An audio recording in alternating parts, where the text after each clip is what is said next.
투자 시장을 가장 불안하게 만드는 것은 불확실성입니다. 그래서 가끔씩 투자 시장의 발작이다라고 할 때는 그 원인이 불확실성인 경우가 많습니다. 그런데 지금 대한민국은 불확실성 덩어리입니다. 그렇다면 이런 와중에서도 불확실성을 제거 또는 줄이면서 알토란 같은 내 자산을 지키고 불리려면 어떻게 하는 것이 좋을까요? 지금 한국에 대한 불확실성이 구체적으로 어떻게 나타나고 있는지를 포함한 7가지 체크 포인트를 말씀드리겠습니다. 첫 번째는요, 지금 한국은 페루와 아르헨티나와 같이 비교되고 있습니다. 실제로 미국의 월가에서는 이번 사태가 페루와 아르헨티나와 같은 경제적으로 매우 불안한 나라의 케이스와 비교되면서 논의되고 있고요. 영국의 BBC 방송은 태국의 쿠데타 사례와 엮어서 다루기도 했습니다. 이것은 비상계엄 사태 이후 한국의 대외 신뢰도 하락이라는 계량화할 수 없는 불확실성이 부각되면서 해외 투자자들이 이를 염두에 두게 되었다는 점입니다. 두 번째는요, 현재 전쟁을 하고 있는 나라들조차 한국을 위험한 나라라고 분류했습니다. 구체적으로 보면요, 이스라엘 외무부는 한국에 갈 예정인 국민들은 방문이 꼭 필요한지 고민해봐라 라고 이야기했고요. 우크라이나 대사관도 한국에 거주하는 자국민들에게 대규모 행사에 주의하고 외출 시 신분증을 꼭 소지할 것을 당부했습니다.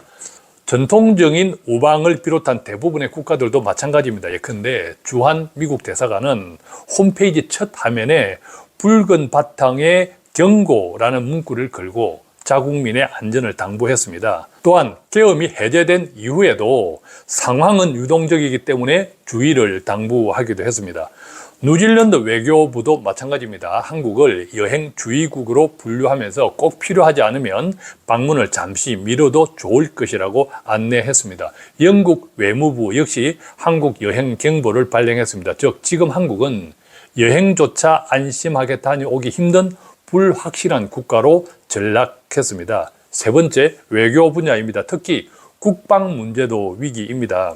로이드 오스틴 미국 국방부 장관이 조만간 일본과 한국을 방문한다는 계획을 일본만 방문하는 것으로 수정했습니다. 또한 지난 4일, 5일 이틀간 워싱턴에서 열릴 예정이었던 제4차 한미 핵 협의그룹 회의와 제1차 NCG 도상연습도 무기한 연기됐습니다. 이것은 가장 강력한 군사동맹인 미국마저 현재의 계엄 사태 주독 세력과의 대화를 하지 않겠다는 뜻을 나타낸 것입니다. 그것은 곧 한국의 지정학적 리스크를 더욱 부각시켜서 외국 투자자들에게 한국 투자에 대한 불확실성과 심리적인 부담을 가중시키고 있습니다. 네 번째입니다.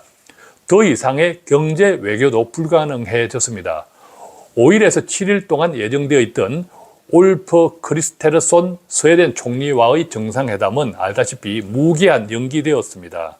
또한 내년 1월 달에 방한 예정이었던 일본의 이시바 시게루 총리도 발을 뺐습니다. 즉 불확실한 정권과는 어떤 회담이나 계획도 무의미하다는 것입니다. 이런 상태에서 그 어떤 경제 외교도 불가능해졌습니다. 다섯 번째입니다. 지금 경제는 2016년과 너무 다릅니다. 그때도 탄핵 사건이 있었죠. 지금 한국 경제는 그때 당시 국적농단 탄핵 2016년 겨울보다 더 가혹한 복합 위기에 직면해 있습니다. 수출을 지탱하던 포스코, 현대제철, 롯데케미칼 등 철강, 석유, 화학 기업들은 중국과의 경쟁 때문에 줄줄이 공장을 멈춰 세웠습니다. 뿐만 아니라 내수 침체가 장기화되면서 유통 대기업들의 구조조정, 자영업자 소상공인들의 폐업도 속출하고 있습니다. 아시다시피 8년 전 지난 2016년에도 대통령의 직무가 정지되었습니다만 그때 당시에 반도체, 자동차 등과 같은 주요 산업들은 중국과의 기술 격차가 지금보다 더 컸습니다. 그런데 지금은 그 격차가 크게 줄었습니다. 최근 불거진 롯데그룹의 부도설 역시 외형적으로는 중국 영향이 큽니다. 즉 이번 사태로 인한 경제적 위기는 2016년보다 더 위태롭습니다. 자, 여섯 번째입니다. 비상계엄은 일과성 해프닝이 아닙니다. 혹자는 비상계엄이 해제되었으니 이것으로 끝나지 않았느냐고 반문하는 사람도 있습니다. 전혀 그렇지 않습니다. 왜냐하면 가뜩이나 불안한 대외 경제 여건에서 이번의 계엄 사태는 불에 기름을 끼얹은 것처럼 한국의 대외 신뢰도에 엄청난 악영향을 끼쳤기 때문입니다. 예컨대 국제금융시장에서는 계엄을 화폐개혁이나 모라토리움, 즉 국가 부도 리스크와 동일하게 취급합니다. 그 결과 해외 신용 공여가 막히거나 크게 제한받게 됩니다. 그 때문에 수출입 신용장 발급, 달러 표시 회사채의 신규 발행 및 이미 발행된 회사채와 국채 등에 대한 만기 연장이 불가능하거나 더욱 까다로워질 수 있습니다. 물론 경제당국이 달러 유동성 공급과 같은 시장 안정화 조치를 긴급하게 취하고는 있지만 언제든 이번 사태와 같이 비상식적인 행동을 할 수 있는 집권 세력이 권력을 유지한다면 국제금융기관들은 한국에 대한 경계심을 쉽게 풀지 않을 것입니다. 즉 해외 금융기관들은 내란에 버금가는 국가 비상사태를 초래한 집권 세력이 현재의 권한을 계속 유지하는 한 한국의 정치적 상황을 계속 불안하게 생각할 수밖에 없고 또 다른 쿠데타 가능성까지 염두에 두면서 비상계엄 이전의 상태로 되돌리는데 상당한 시간을 요구할 것입니다.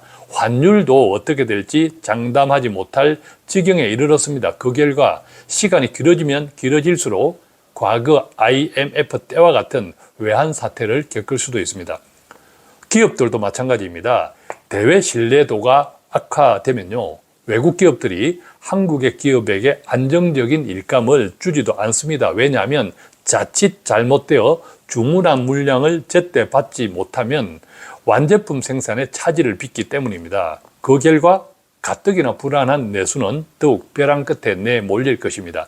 특히 자영업자들은 그야말로 죽어나게 생겼습니다. 국민들이 심리적으로 위축되면서 더욱 지갑을 열지 않기 때문입니다. 자, 그렇다면 이제 어떻게 해야 할까요? 마지막 7번째입니다. 이것은 3가지로 압축해서 말씀드리겠습니다. 첫 번째입니다. 역설적이지만 현재 한국의 주식시장은 저평가되어 있습니다. 급속하게 저평가되었습니다. 경제도 경제의 근위와 이번에 계엄 사태가 기름을 부었습니다. 그런데 한국의 민주주의가 회복되리라 믿는다면 코스피 200이나 코스닥 100과 같은 ETF에 관심을 가져보십시오. 즉 한국 주식 투자 시장의 평균 지수에 관심을 가져보십시오. 물론 만약 투자를 하게 된다고 해도 몇 차례에 걸쳐 분할 매수가 적절하리라 생각합니다. 만약 한국의 개별 종목 투자에 관심을 가진다면 외국의 공장이 있는 기업이나 외국의 핵심 산업과 연관된 기업에 관심을 가져보십시오. 그런 점에서 삼성전자에 대한 분할 매수도 현재 가격에서 관심을 가져볼 만하다고 생각합니다. 두 번째입니다. 한국의 국내 주식 투자와 관련해서 반드시 조심해야 할 것이 있습니다. 당분간 정치적인 이슈가 투자 시장을 지배할 가능성이 높기 때문에 특정 정치인과 관련된 정치 테마주는 정말 조심해야 합니다. 제 생각에는 가급적 정치 테마주는 멀리 하시는 것이 좋다고 생각합니다. 마지막 3번째입니다. 한국의 정치 및 경제 상황의 혼란이 길어질수록 환율이 제자리를 찾기까지 상당한 시간이 필요합니다. 당연히 미국 자산에 관심을 가지는 것이 좋습니다. 특히 자본주의의 평균적인 성장에 투자하면서 안정적인 배당을 받을 수 있는 ETF 등에 목돈을 투자한다면 우선적인 관심을 가져야 한다는 것은 변함이 없습니다. 오늘은 정말 한국이 처한 현실이 너무 참담해서 넋두리 겸 몇 가지 것들을 함께 나누어 보았습니다. 하루빨리 정상적인 국가로 회복되면 좋겠습니다.